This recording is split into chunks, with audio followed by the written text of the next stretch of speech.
পড়াচ্ছিলাম আগের দিন আন্তর্জাতিক বাণিজ্যের মধ্যে আজকে আমি এই প্রশ্নটা নিয়ে আলোচনা করব যে লেনদেন ব্যালেন্সে ঘাটতি সংশোধনের পদ্ধতিগুলি আলোচনা করো, অথবা এই প্রশ্নটাই আরেকভাবে দেওয়া যেতে পারে যে লেনদেন ব্যালেন্সে ঘাটতি কিভাবে দূর করা যেতে পারে।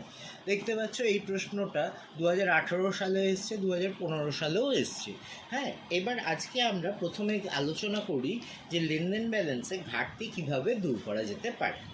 তো প্রথম প্রশ্ন তাহলে এখানে দাঁড়ায়, প্রশ্নটা দুটো মানে একটা প্রশ্ন হচ্ছে লেনদেন ব্যালেন্সে ঘাটতি বলতে আমরা কি বুঝবো, 1 নম্বর। 2 নম্বর কথা হলো যে এই ঘাটতিটা যদি থাকে তাহলে ঘাটতিটা কিভাবে দূর করা যায়। তাহলে উত্তরটা আমরা এরকমভাবে লিখতে পারি, লেনদেন ব্যালেন্সে সমতা হলো স্বয়ংভূত পাওনা এবং স্বয়ংভূত পাওনার সমষ্টি এবং স্বয়ংভূত দেনার সমষ্টির পরস্পর সমান। মানে লেনদেন ব্যালেন্সে সমতা যখন আসে তখন আমরা তাহলে উত্তরটা শুরু করছি এরকমভাবে, লেনদেন ব্যালেন্সে তখনই ভারসাম্য দেখা যায় বা সমতা দেখা যায় যখন স্বয়ংভূত পাওনা ও স্বয়ংভূত দেনা পরস্পর সমান হয়। যদি কোনো কারণে স্বয়ংভূত দেনার সমষ্টি স্বয়ংভূত পাওনার তুলনায় বেশি হয় তখন লেনদেন ব্যালেন্সে ঘাটতি দেখা দেয়। তাহলে প্রথম আমাদের যে প্রশ্নটা ছিল লেনদেন ব্যালেন্স ঘাটতি কখন হয় সেটা আমরা দেখে ফেললাম। এইবার আমরা যাব যে লেনদেন ব্যালেন্সে ঘাটতি সংশোধনের পদ্ধতি। তাহলে ঘাটতি কিভাবে সংশোধন করা যেতে পারে, মানে আমরা দেখলাম লেনদেন ব্যালেন্সে ঘাটতি হওয়া মানে দেনার থেকে পাওনাটা কম বা পাওনার থেকে দেনাটা বেশি।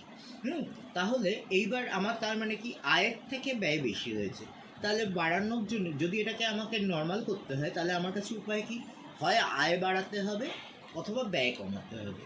তো আয় বাড়ানোর জন্য আমি চেষ্টা করতে পারি কি, রপ্তানি প্রসার।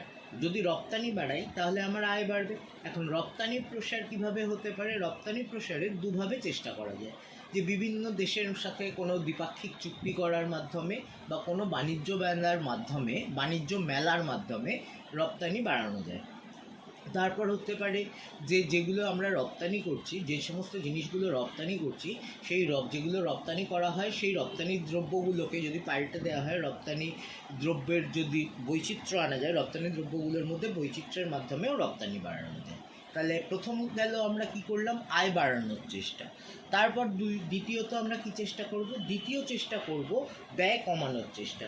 তাহলে ব্যয়টা এখানে যেহেতু আমদানি, তাই জন্য ব্যয় কমানোর চেষ্টা করার জন্য আমরা বলতে পারি যদি আমদানি দ্রব্যগুলোর ওপর আমদানি শুল্ক আরোপ করা হয় তাহলে স্বদেশি মুদ্রায় বিদেশি দ্রব্যগুলির দাম বাড়ে। তার ফলে কি হয়, দেশের ভেতরে বিদেশি দ্রব্যের চাহিদা কমে, তার ফলে ব্যয়টা কমে। আবার সরকার থেকে কোটা ব্যবস্থা বা লাইসেন্স কোটা প্রবর্তনের মাধ্যমে আমদানির পরিমাণ কমানো যেতে পারে। তাহলে আমদানি নিয়ন্ত্রণ করা যেতে উপায় কি, আমদানি নিয়ন্ত্রণের উপায় হচ্ছে আমদানি দ্রব্যের উপর আমদানি শুল্ক আরোপ করা, তারপর হচ্ছে সরকার পক্ষ থেকে কোটা লাইসেন্স ব্যবস্থা প্রবর্তন করা। এগুলো হচ্ছে আমদানি নিয়ন্ত্রণের উপায়। আচ্ছা, আরেকটা উপায় হতে পারে, সেটা হচ্ছে আমদানি পরিবর্ত দ্রব্য উৎপাদন। কোনো আমদানি দ্রব্যের আমদানি কমিয়ে বা বন্ধ করে সেই দ্রব্যের বিকল্প কোনো দ্রব্য দেশে উৎপাদন করা হলো আমদানি পরিবর্ত দ্রব্য উৎপাদন। এই উদ্যোগ নেওয়ার মাধ্যমে আমদানি ব্যয় কমানো সম্ভব। যেমন ধরো আমরা ভারতে আমাদেরকে পেট্রোল আমদানি করাতেই হয়, কিন্তু পেট্রোলের বদলে যদি আমরা অপ্রচলিত শক্তি যেমন ধরো সৌরশক্তি বা বায়োগ্যাস এইগুলোর ব্যবহার বাড়াতে পারি তাহলে আমাদের আমদানিটা কী হতে পারে, অনেকটা কমে যেতে পারে। তারপর হচ্ছে স্বদেশি মুদ্রার অবমূল্যায়ন। অবমূল্যায়ন বলতে বোঝায় অবমূল্যায়নের আগে বানানটা শুনে নাও, অবময় দীর্ঘ লয়জফলা আকার উন্তস্থ দন্তন্য। এই অবমূল্যায়ন বা ডিভ্যালুয়েশন, DVALUATION, এই অবমূল্যায়ন বা ডিভ্যালুয়েশন এটার মানে হচ্ছে স্বদেশে সরকার পক্ষ থেকে পৃথিবীর অন্যান্য দেশের মুদ্রার মূল্যের পরিপ্রেক্ষিতে যখন দেশীয় মুদ্রার মূল্যের অবনতি ঘটানো হয় তখন তাকে অবমূল্যায়ন বলে। আবার বলছি, স্বদেশে সরকার পক্ষ থেকে পৃথিবীর অন্যান্য দেশের মুদ্রার মূল্যের পরিপ্রেক্ষিতে যখন দেশীয় মুদ্রার মূল্যের হ্রাস ঘটানো হয় তখন তাকে অবমূল্যায়ন বলে। যেমন ধরা যাক যে সরকার অবমূল্যায়নের আগে আজকের হিসাবে যদি আমরা দেখতে পাই তাহলে হয়তো দেখব যে 1 পাউন্ড ভারতীয় মুদ্রা আর ইউরোপিয়ান মুদ্রার মধ্যে আমরা দেখতে পারি যে 1 পাউন্ড সমান সমান 100 টাকা। এবার কাল থেকে হয়তো সরকার ঘোষণা করলেন 1 পাউন্ড সমান সমান, ভারত সরকার ঘোষণা করলেন 1 পাউন্ড সমান সমান 150 টাকা। এতে কি হবে না, এটাকে বলছে অবমূল্যায়ন। তার মানে আগে 1 পাউন্ড সমান সমান ছিল 100 টাকা, এখন 1 পাউন্ড হয়ে গেছে 150 টাকা। এর ফলে লেনদেন ব্যালেন্সে কি সুবিধা হবে সেটাও বুঝিয়ে দিই। ধরা যাক আমি 10 পাউন্ড মূল্যের কোনো দ্রব্য আগে আমদানি করতাম, 10 পাউন্ড মূল্যের কোনো দ্রব্য আমি আগে আমদানি করাতাম। 10 পাউন্ড মূল্যের কোনো দ্রব্য আমদানি করলে যখন 1 পাউন্ড সমান সমান 100 টাকা ছিল তখন আমাকে দিতে হতো 1000 টাকা। এখন যেহেতু আমি ওরা দাম বাড়ায়নি, কিন্তু আমি 10 পাউন্ড মূল্যেরই আমদানি করলে আমাকে দিতে হবে কত, এখন 1 পাউন্ড সমান সমান যেহেতু 150 টাকা হয়ে গেছে তাই জন্য আমাকে দিতে হবে 1500 টাকা। তার মানে আগের থেকে 500 টাকা বেশি দিতে হবে। তার মানে আমার হিসেবে যদি দেখি, দেশের ভেতরের হিসেবে যদি দেখি, আমদানি দ্রব্যের দামটা কী হয়েছে, আমদানি দ্রব্যের দাম বেড়ে গেছে।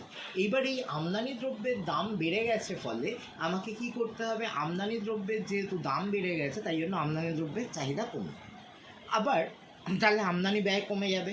উল্টো দিকে কি হবে দেখো, ধর আগে ওরা আমাদের কাছ থেকে 1500 টাকা মূল্যের কোনো জিনিস নিত, 1500 টাকা কোনো মূল্যের 1500 টাকা মূল্যের আমি কোনো কিছু রপ্তানি করতাম, তাহলে আগে ছিল 1 পাউন্ড সমান সমান 100 টাকা, তখন ওদের 1500 টাকা মূল্যের জিনিস নিতে গেলে ওদের দিতে হতো 15 পাউন্ড। কিন্তু এখন আমরা যেহেতু সরকার বলে দিয়েছেন যে $1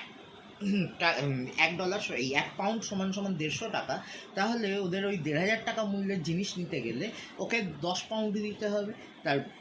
তার মানে যখন অবমূল্যায়ন করা হলো, অবমূল্যায়ন করলে কি হচ্ছে, অবমূল্যায়ন করলে আমরা দেখছি আমদানি দ্রব্যের দাম বৃদ্ধি পাচ্ছে, ফলে আমদানি দ্রব্যের চাহিদা কমে যাচ্ছে, আর রপ্তানি দ্রব্যের দাম হ্রাস পাচ্ছে, ফলে রপ্তানি দ্রব্যের চাহিদা বাড়বে, অর্থাৎ রপ্তানি আয় বাড়বে, আমদানি ব্যয় কমবে।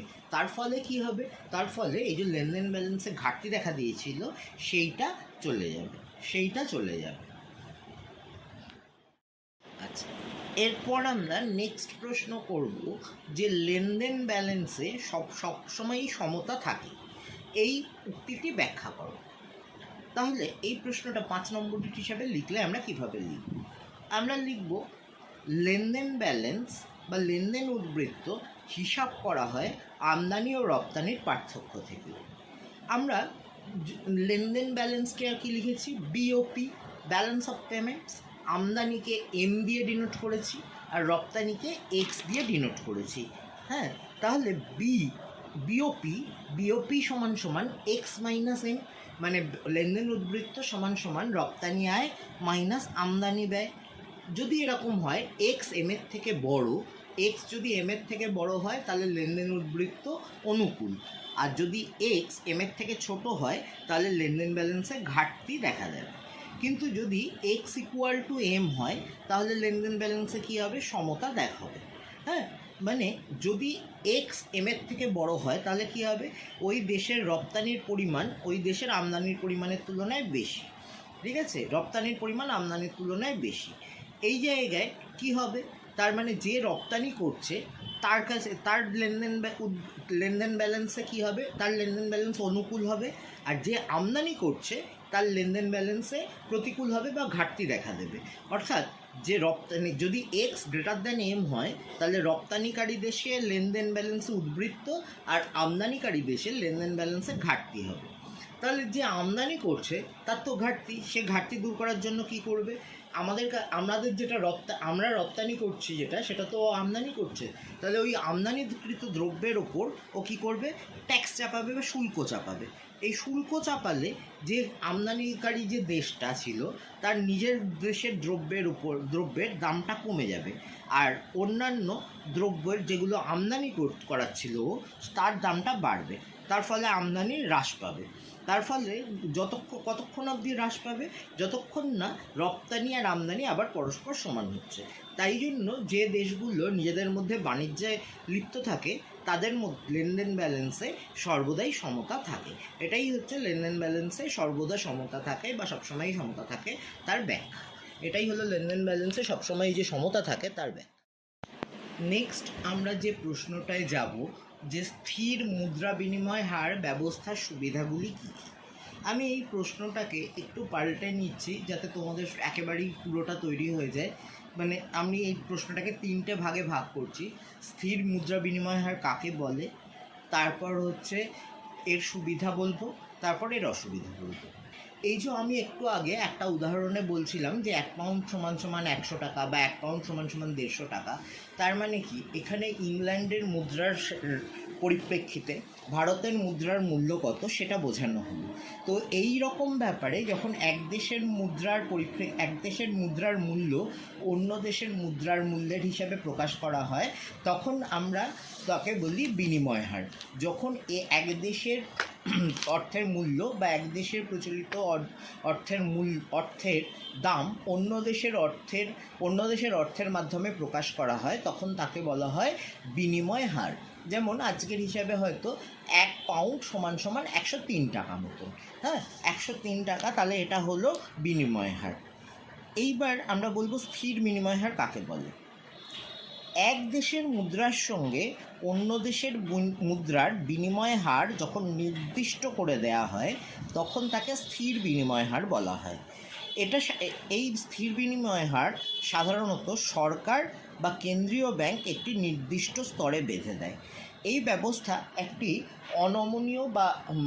অনমনীয় ব্যবস্থা, যাকে পাল্টানো যাবে না, হট করে পাল্টানো যাবে না। সরকার যখন থেকে বেঁধে দেওয়া হয় যে 1 পাউন্ড সমান সমান কত হবে বা $1 সমান সমান কত হবে বা 1 ইউরো সমান সমান কত হবে, তখন এইরকম যখন বিনিময় হার হয় তখন তাকে আমরা বলি স্থির বিনিময় হার। এইবার এর সুবিধা কী কী। স্থির বিনিময় হারের সুবিধা হিসাবে 1 নাম্বার হচ্ছে যে যদি বিনিময় হারের স্থিরতা না থাকে, বিনিময় হার যদি আজকে একরকম কালকে আরেক রকম হতে থাকে, তাহলে যারা ব্যবসায়ীরা তারা অনিশ্চয়তায় ভোগে কীরকম সেই ব্যাপারটা বলে দিই। তাহলে 1 নম্বর পয়েন্টে আমরা লিখবো স্থির বিনিময় হারের সুবিধা কী, ব্যবসায়ীদের অনিশ্চয়তা থাকে না। এইটা পয়েন্টটা আমি এটা এবার বোঝানোর জন্য বলছি কীরকম হতে পারে। ধরা যাক আজকে আমি 1000 টাকার কোনো জিনিস পাঠিয়েছি, আর এখন আজকের হিসাবে আমি ধরলাম সরকার বলে দিয়েছেন যে এটা এখন স্থির বিনিময় হার যদি না থাকে তাহলে কি হতো। দেখ আমি 1000 টাকার জিনিস পাঠিয়েছি, আজকের হিসাবে আমি দেখছি 1 পাউন্ড সমান সমান 100 টাকা, তাহলে আমি 1000 টাকার জিনিস পাঠিয়েছি মানে আমি 10 পাউন্ড পাবো আশা করছি।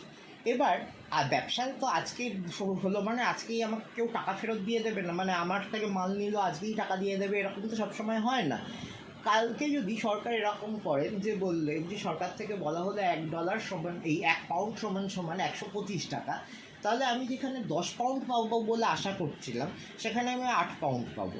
তার মানে আমার তো পেলাম হিসাবের মতন কম। তাই জন্য এই জায়গায় 10 পাউন্ডের জিনিস পাঠিয়েছিলাম কিন্তু পেলাম 8 পাউন্ড, তাহলে এইখানে আমার অসুবিধা হলো। তাই জন্য এই অনিশ্চয়তাকে কাটানোর জন্যই স্থির বিনিময় হার রাখা হয়। 2 নম্বর পয়েন্টে আমরা বলতে পারি স্থির বিনিময় হার আমাদের আন্তর্জাতিক বাণিজ্যটা বাড়াতে আর বৈদেশিক বিনিয়োগ বাড়াতে সাহায্য করে। তারপর হচ্ছে 3 নম্বর হচ্ছে স্থির বিনিময় হারের মাধ্যমে ঘন ঘন অবমূল্যায়ন করা এড়ানো যায়। এখানে আরেকটা কথা বলার আছে, কোনো দেশ যদি বারবার তার মুদ্রার অবমূল্যায়ন করায় তাহলে সেই দেশের অর্থনীতিকে আমরা খুব একটা আমরা ধরি সেই দেশের অর্থনীতি অত্যন্ত দুর্বল, তাই জন্য তাকে বারবার অবমূল্যায়ন করাতে হচ্ছে। সেই জন্য এই অবমূল্যায়ন যতটাই এড়ানো যায় ততটাই ভালো। তার মানে স্থির বিনিময় হার এর মাধ্যমে ঘন ঘন অবমূল্যায়ন এড়ানো যায়। তারপর হচ্ছে যে আন্তর্জাতিক ক্ষেত্রে অর্থের বাজার এবং মূলধনের বাজার, এই দুটো বাজারই যাতে সুষমভাবে বেড়ে ওঠে তার জন্য বিভিন্ন দেশের মধ্যে স্থির বিনিময় হার থাকা দরকার। তাহলে স্থির বিনিময় হারের সুবিধা কী কী। স্থির বিনিময় হারের সুবিধা হচ্ছে 1 নম্বর হচ্ছে যে অনিশ্চয়তা থাকে না, নম্বর হচ্ছে বৈদেশিক আন্তর্জাতিক বাণিজ্য ও বৈদেশিক বিনিয়োগ বাড়ে। 3 নম্বর হচ্ছে দেশের পক্ষে ঘন ঘন অবমূল্যায়ন এড়ানো সম্ভব হয়। 4 নম্বর হচ্ছে আন্তর্জাতিক অর্থের বাজার ও মূলধনের বাজারেরও সুষম উন্নয়ন ঘটে। হ্যাঁ, তারপর আরেকটা সুবিধা কি হয়, আরেকটা সুবিধা হচ্ছে যে ফাটকা, আন্তর্জাতিক লেনদেনের ক্ষেত্রে যে ফাটকা, সেই ফাটকার ওষুধ হিসাবেও এটা কাজ করে।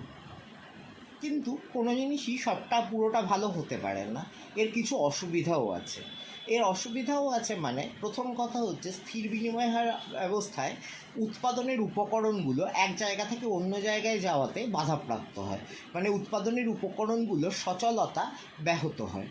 তারপর হচ্ছে যে ব্যবসা বাণিজ্যের তো সবসময় একরকম চলে না, ব্যবসা বাণিজ্যের প্রয়োজন অনুযায়ী বৈদেশিক মুদ্রার ভাণ্ডার বাড়ে কমে, বা এবার বৈদেশিক মুদ্রার ভাণ্ডার যখন দেশের বাড়ে কমে তার সাথে সামঞ্জস্য রেখে বিনিময় হারও পরিবর্তিত হওয়া দরকার।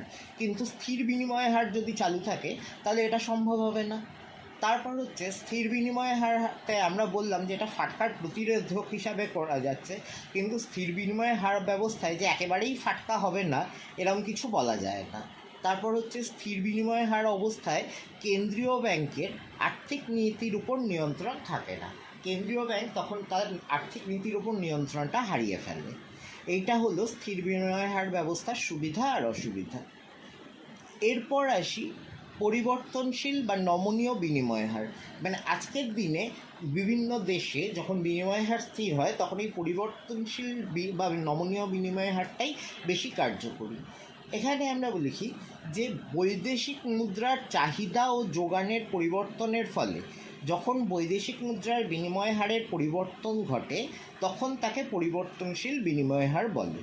বৈদেশিক মুদ্রার চাহিদা ও যোগানের পরিবর্তনের ফলে যখন বৈদেশিক মুদ্রার বিনিময় হারের পরিবর্তন ঘটে তখন তাকে পরিবর্তনশীল বিনিময় হার বলে।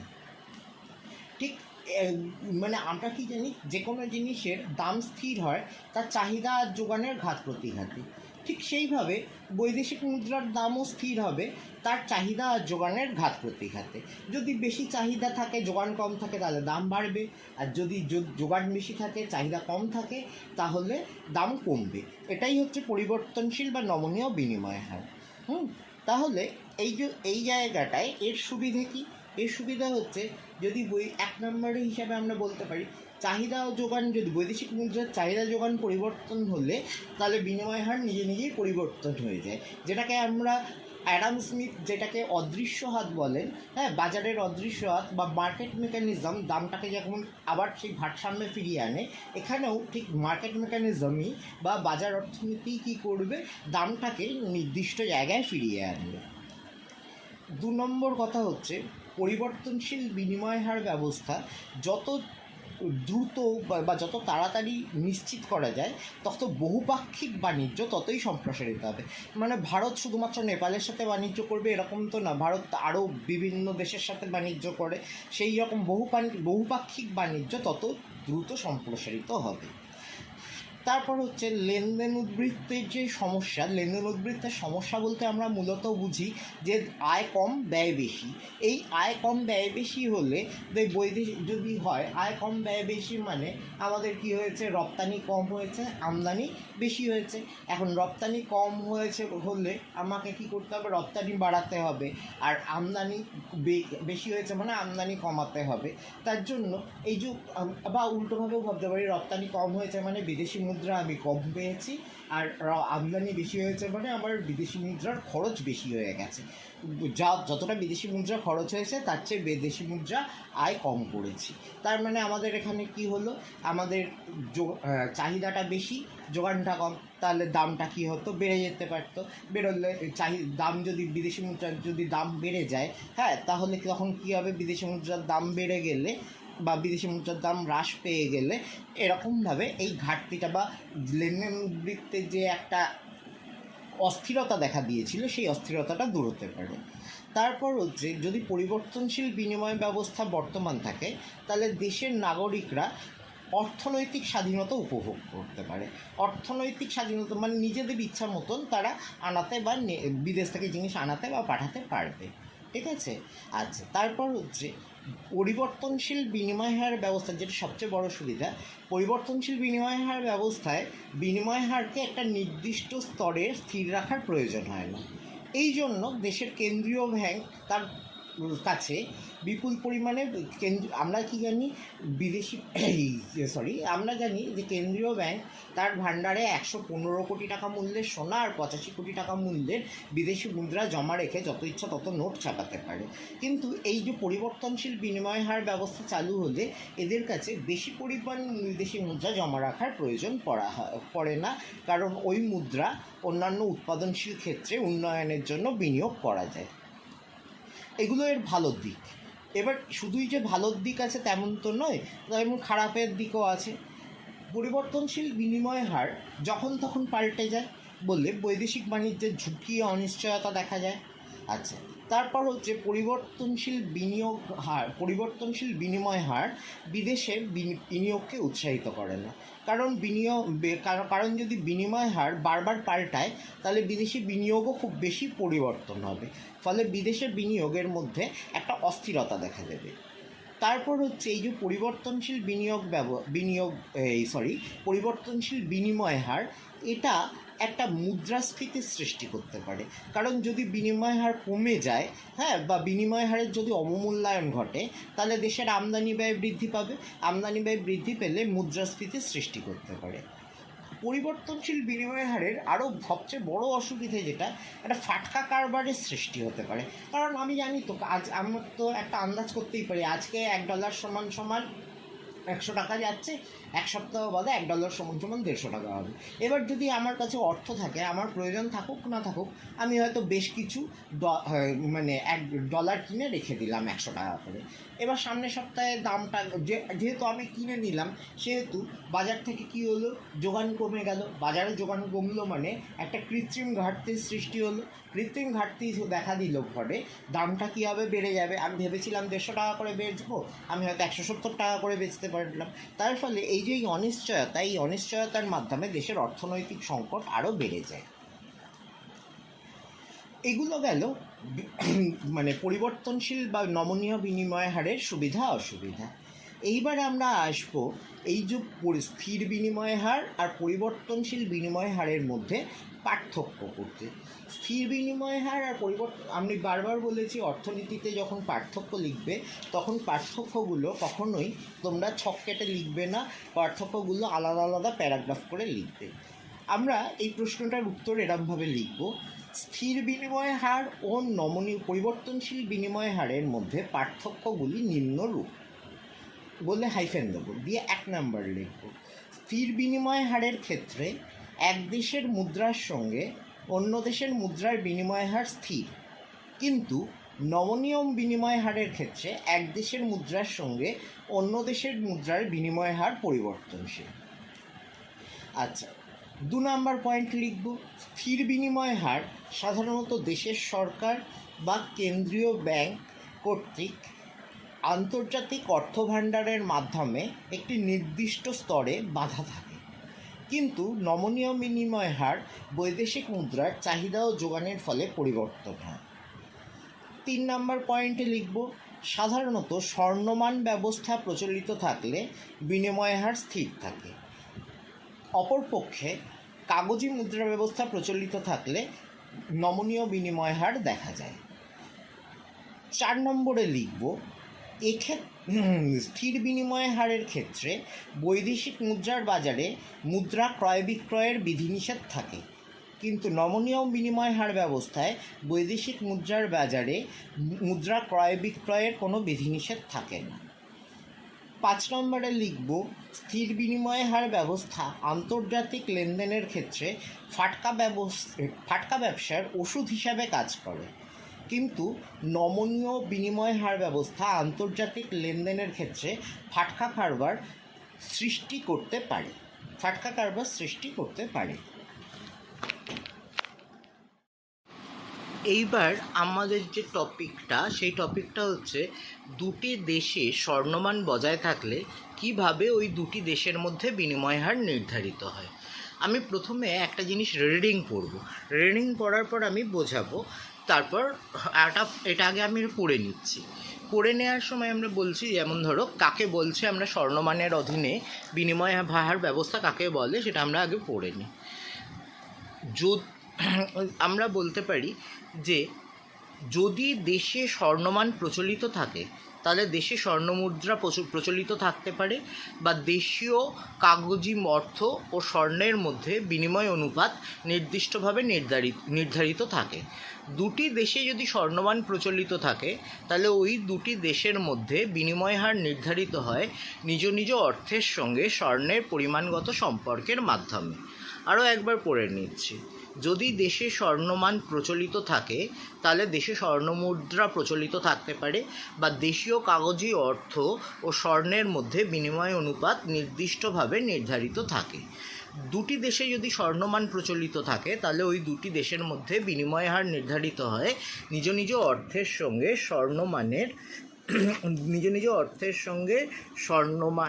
স্বর্ণমানের বা স্বর্ণের পরিমাণগত সম্পর্কের সঙ্গে। এইবার আমরা এখানে একটু বোঝাচ্ছি, মানে আমরা এখানে ধরে নিই যে দুটো দেশের মধ্যে বাণিজ্য হচ্ছে, দুটো দেশের মধ্যে এই বিনিময় হার ব্যাপারটা তো আন্তর্জাতিক বাণিজ্যের সাথে রিলেটেড, তাই জন্য বলছি যে দুটি দেশের মধ্যে বাণিজ্য হচ্ছে সেই দুটি দেশেই যদি স্বর্ণমান প্রচলিত থাকে তাহলে কিভাবে বিনিময় হার নির্ধারণ হবে সেটা আমরা দেখব। আমরা জানি যে স্বর্ণমান যখন প্রচলিত থাকে তখন প্রতিটি দেশের মুদ্রার মূল্য স্বর্ণের মাধ্যমে প্রকাশিত হয়। যদি স্বর্ণমান প্রচলিত থাকে তাহলে প্রতিটি দেশের মুদ্রার মূল্য স্বর্ণের মাধ্যমে প্রকাশিত হয়, ফলে স্বর্ণের মাধ্যমে দুটো দেশের মুদ্রার বিনিময় হারও স্থির হয়। ধরা যাক যে ইউএসএ আর ইংল্যান্ড, মানে আমেরিকা আর ইংল্যান্ড দুটো দেশেই স্বর্ণমান প্রচলিত আছে। আমেরিকাতে ডলারের দাম সোনার অঙ্কে স্থির, আবার ইংল্যান্ডেও পাউন্ডের দাম সোনার অঙ্কে স্থির। ধরছি আমরা যে আমেরিকাতে 1 আউন্স সোনার বদলে $5 পাওয়া যায়, আর ইংল্যান্ডে 1 আউন্স সোনার বদলে 1 পাউন্ড পাওয়া যায়। তাহলে হিসাব মতন কী হলো, আমেরিকাতে পেয়েছিলাম 1 আউন্স সোনা দিলে আমি পাবো কত, $5, আর ব্রিটেনে বা ইংল্যান্ডে আমরা 1 আউন্স সোনা দিলে কত পাবো, 1 আউন্স সোনা দিলে পাচ্ছি তোর 1 পাউন্ড। তাহলে আমরা কি বলবো, 1 পাউন্ড সমান সমান $5। যেহেতু এটা সোনার মাধ্যমে এই বিনিময় হারটা স্থির হলো, তাই জন্য এটাকে বলা হয় টাকশালের বিনিময় হারও বলা হয়। রিয়েল লাইফে বিনিময় হারটা বা এক্সচেঞ্জ রেটটা এই হার থেকে একটু আলাদা হয়, আর এই বিনিময় হারের ওঠানামা গোল্ড ইম্পোর্ট পয়েন্ট বা স্বর্ণ আমদানি বিন্দু আর স্বর্ণ রপ্তানি বিন্দু বা গোল্ড এক্সপোর্ট পয়েন্টের মধ্যে সীমাবদ্ধ থাকে। হ্যাঁ, তার মানে যখন এই টাকশালের বিনিময় হার বা স্বর্ণমান যখন প্রচলিত থাকে তখন বিনিময় হারটা স্বর্ণ আমদানি বিন্দু এবং স্বর্ণ রপ্তানি বিন্দুর মধ্যে সীমাবদ্ধ থাকে, মানে বিনিময় হারের ওঠানামা স্বর্ণ আমদানি বিন্দু ও স্বর্ণ রপ্তানি বিন্দুর মধ্যে সীমাবদ্ধ থাকে। ধরা যাক, আমি একটা উদাহরণ দিয়ে ব্যাখ্যা করছি। ধরা যাক আমেরিকা থেকে ইংল্যান্ডে 1 আউন্স সোনা পাঠাতে গেলে খরচ হয় 50 সেন্ট, মানে আমরা জানি 100 সেন্টে $1 হয়, তাহলে এখানে 50 সেন্ট মানে $1/2। হ্যাঁ, তাহলে দেখা যাবে যে 1 পাউন্ডের দাম বৈদেশিক মুদ্রার বাজারে সবসময়ই $5.5 থেকে $4.5 মধ্যে থাকবে। এইবার ব্যাপারটা বোঝানোর জন্য বলছি, ধর আমেরিকার কোনো নাগরিক হয়তো ইংল্যান্ড থেকে কিছু জিনিস আমদানি করালো, এবার আমেরিকা থেকে আমেরিকার বসে যখন আমেরিকাতে উনি উপার্জন করেছেন ডলারে, কিন্তু উনি ব্রিটেন থেকে জিনিস কিনেছেন, সুতরাং ওনাকে দিতে হবে কিসে, পাউন্ডে। যদি দেখা যায় যে বৈদেশিক মুদ্রার বাজারে যদি দেখা যায় যে 1 পাউন্ডের দাম $5.5 বেশি, তাহলে ওই ব্যক্তি কী করবেন, বাজার থেকে তিনি পাউন্ড কিনবেন না। উনি কী করবেন, উনি ওই $5 মার্কিন আমেরিকার আর্থিক কর্তৃপক্ষের কাছে জমা দেবে। $5 যখন আর্থিক কর্তৃপক্ষের কাছে জমা দেবেন তখন $5 বিনিময়ে তিনি 1 আউন্স সোনা পাবেন। এই 1 আউন্স সোনা যদি ব্রিটেনে রপ্তানি করার জন্য 50 সেন্ট খরচা হবে, সুতরাং ওই সোনা ব্রিটেনে জমা দিলে উনি কী পাবেন, আর্থিক কর্তৃপক্ষের কাছ থেকে 1 পাউন্ড পাওয়া যাবে। তার মানে ব্রিটেনে যখন ইংল্যান্ডে সোনা রপ্তানির মাধ্যমে $5.5 দিয়েই আমরা 1 পাউন্ড পেয়ে যাচ্ছি। তাহলে বিদেশি মুদ্রার বাজারে 1 পাউন্ডের দাম কখনোই $5.5 বেশি হবে না। একইভাবে যদি ব্রিটেনের কোনো লোক বা ইংল্যান্ডের কোনো লোক আমেরিকা থেকে কিছু আনাচ্ছেন, তাহলে যদি ওনার কি দরকার, তাহলে ওনার এবার দরকার হবে ডলার। তাহলে উনি যদি দেখেন যে যিনি ব্রিটেনের লোকটা বা ইংল্যান্ডের ইংরেজ যে ভদ্রলোক, তিনি যদি দেখেন যে বিদেশি মুদ্রার বাজারে 1 পাউন্ডের বদলে $4.5 কম পাওয়া যাচ্ছে, তাহলে উনি বৈদেশিক মুদ্রার বাজার থেকে ডলার কিনবেন না। কারণ কি উনি যদি 1 পাউন্ড ব্রিটেনের আর্থিক কর্তৃপক্ষের কাছে জমা দেন, তাহলে 1 আউন্স সোনা পাবে। সেই 1 আউন্স সোনা উনি আমেরিকাতে রপ্তানি করে দেবেন। আমেরিকাতে রপ্তানি করার জন্য ওনার খরচ পড়বে কত, 50 সেন্ট। কিন্তু তার বিনিময়ে তিনি কী পাবেন, আমেরিকার আর্থিক কর্তৃপক্ষের কাছ থেকে $5 পাবেন। সুতরাং এখানে কি হচ্ছে, সোনা রপ্তানির মাধ্যমে $5 পেতে ব্রিটেনের ওই নাগরিকের খরচা হচ্ছে $0.5। সুতরাং বিদেশি মুদ্রার বাজারে 1 পাউন্ডের দাম কখনোই $4.5 নিচে নামবে না। আর সেই জন্য $4.5কে আমেরিকার স্বর্ণ আমদানির বিন্দু বলা হবে, আর $5.5কে স্বর্ণ রপ্তানির বিন্দু বলা হবে। হ্যাঁ, এবং স্বর্ণমানের সময় বিনিময় হার সবসময়ই এই স্বর্ণ আমদানি বিন্দু এবং স্বর্ণ রপ্তানি বিন্দুর মধ্যে থাকবে। স্বর্ণ আমদানি বিন্দু এবং স্বর্ণ রপ্তানি বিন্দুর মধ্যে থাকবে।